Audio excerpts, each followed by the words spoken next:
It's good for an NBA team to be hated. It's a sign that you're doing something right. The Warriors were hated for being the most dominant team ever. The Lakers were hated as soon as LeBron and AD joined forces. And the same happened with the Brooklyn Nets and their overly dramatic superstars. But neither of those teams are the most hated NBA team right now. This title belongs to the Phoenix Suns, who deserve it with their complaining, late-game trash-talking, ownership problems, overall pettiness, and everything in between. But how did the Suns become so despicable? Just 2 years ago, the Suns were a fun little team that had just got their first 5 seconds of fame. In the infamous NBA bubble, the Suns were the only undefeated team with an 8-0 record. Even though they ultimately missed the play-in tournament, the Suns showed great teamwork, on and off the court. Their little run showed the ownership they were on the right path, and that they needed a strong leader to pair with young Devin Booker and DeAndre Ayton. And for that role, there's nobody better than Chris Paul, who Charles Barkley often calls the best leader in sports. When you have Chris Paul on your team, your competitiveness increases, your win tally increases, but also your team instantly becomes more annoying. It just comes with the territory. CP3 is one of the 5 best point guards in NBA history, and also one of the biggest pests of all time. We love CP, but it's fair to say he's annoying as hell, always complaining to the referees, and talking smack to opponents. This Chris Paul effect almost always trickles down to the rest of the team, and everybody else starts being more competitive, aggressive, and talkative on the court. When he was with the Clippers, they always complained about something. And when he got traded to the Rockets, Paul led Houston's players to fight with the Clippers in the hallway of the Staples Center. 4 Rockets players literally breached the Clippers locker room. But nobody on the Suns embraced the CP3 way of behavior more than Devin Booker. Booker was averaging over 20 points per game since his rookie year, but during his 5-year tenure with Phoenix, they were one of the worst teams in the league, and Book was fed up with losing. He was a great player who once scored 70 points in a game, but it still wasn't enough for the Suns to win, and that was the story of his career. Then, Chris Paul showed up. After 5 losing seasons, the Suns finally started winning, and had their best season in 10 years. Booker finally had some bragging rights over players that used to always beat him, and it's fair to say, Book used those bragging rights to the fullest. You often see him talk trash and hype himself up after big plays, which we usually welcome and love to see. But if you looked closely, most of those loud plays came after the Suns were leading. In the 2021 playoffs against the Nuggets, when they were up 3-0, Booker and the Suns started antagonizing Denver's players, and it all resulted in a big fight at the end of Game 4. In the next round, Book was again super loud with every bucket he scored against the short-handed Clippers. But the Suns advanced to the finals, and Devin played great. But then, just when it seemed like the Suns would win the title, and that they would never shut up about it, Giannis had had enough. The Bucks won 4 games in a row, secured the championship, and once again left the Suns empty-handed. Still, the 2021 finals trip only put more wood to the Suns' competitive fire and re-engaged their fighting spirit. Phoenix entered the 2022 season with the same team, and they were good. They were really good. With 64 wins, they had the winningest season in franchise history, and the best record in the league. Winning and acting cocky surely felt good for the fans. It's been too long! We want this! But for the opposing fans, the hate train started to gain speed. One of the most notable flex moments was when Booker and Ayton released a video of themselves working out. Yeah, winners work, baby. Winners work, baby. After they defeated the Warriors by a measly 4 points in a game where Steph Curry didn't play. And in the first round of the 2022 playoffs against the Pelicans, that hate for braggadocious Suns shifted into another gear. Things got a little bit chippy between Chris Paul and Jose Alvarado, who annoyed the hell out of Paul in the series, becoming Paul's shadow and picking him up full length of the court, coming from behind and stealing the ball, gave notoriety to Alvarado. The Pelicans managed to win 2 games against the Suns, while Alvarado's pesky defense got under Paul's skin. CP let out some frustration by elbowing Alvarado in the face during Game 6 of the series. Paul wouldn't even mention Alvarado by his name, and he purposely said his name wrong to discredit him.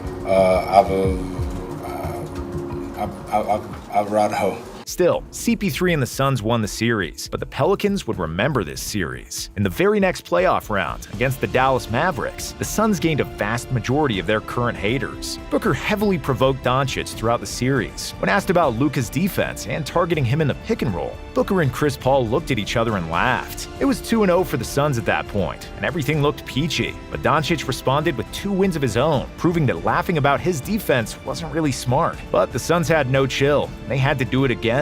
Probably one of the few guys in the league who like defense. It was Game 5 of the series, and it was a blowout game in the Suns' favor. Devin Booker drove to the basket and got fouled, after which he rolled all over the floor and mockingly named this move After the game, as he was walking out of the tunnel, Luka famously shouted out Michael Jordan's phrase.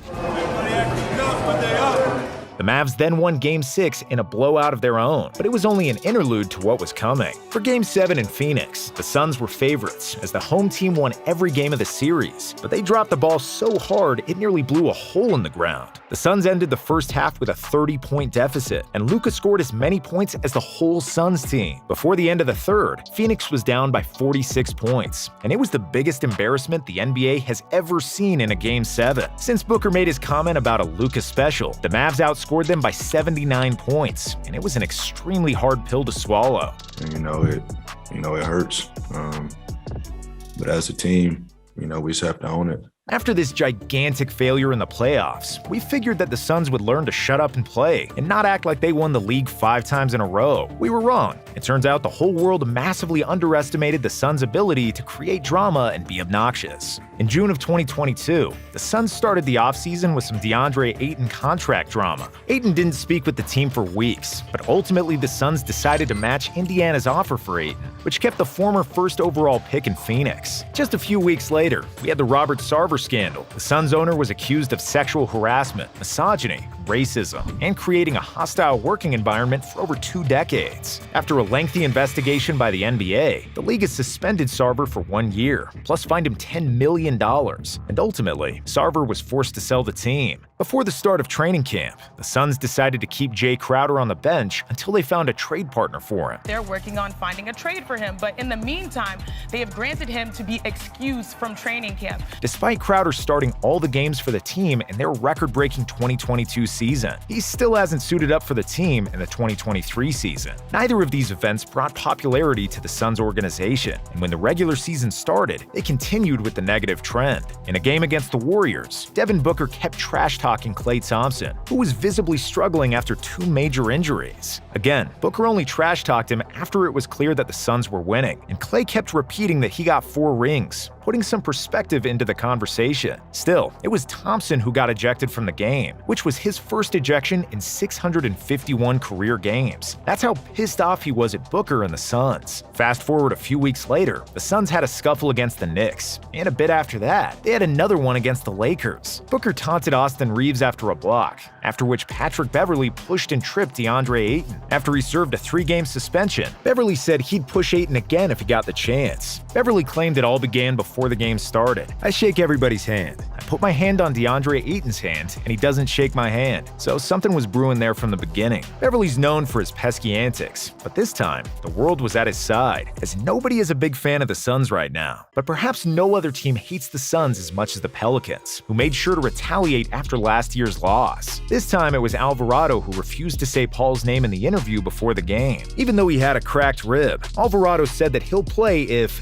this person plays. Chris Paul did play, and he made sure to give Alvarado's ribs a nice hit from the back, which surely didn't feel too good. But the Pelicans had the last laugh. The game was already decided in the final minute, and the Pelicans' Zion Williamson decided to stir the pot a bit more. The Suns gave up on the play and just waited for the game to be over, but Zion wanted to put an exclamation mark on the Pelicans' victory, and he dunked the ball super hard. Of course, his windmill dunk sparked an altercation between both teams, and both benches cleared out and collided in the middle of the court. After the game, Zion apologized for his dunk, but it was clear that he didn't mean it, and that the Pelicans hate the Suns with gusto. That was a little out of character for me, but you gotta understand, they sent my teammates home last year. I was in that locker room, my brothers were down because, the Suns sent us home last year. That's a tough moment to be a part of, so. The Suns noticed this too. Ayton was on record saying that the teams are playing harder against them and with a chip on their shoulder. Well, DeAndre, a part of that is because you were a good team, and the second part is because you were too loud. You taunt too much and talk a lot of trash when you're up. It's easy to act tough when you're up, as Doncic famously proved. And unless the Suns start winning titles, they need to just shut up and dribble. If they don't, their antics will just annoy more people and make it super hard on themselves because they'll get everybody's best effort. You haven't won anything yet, Suns. Stop acting like you did, and maybe you won't be the most hated team in the NBA.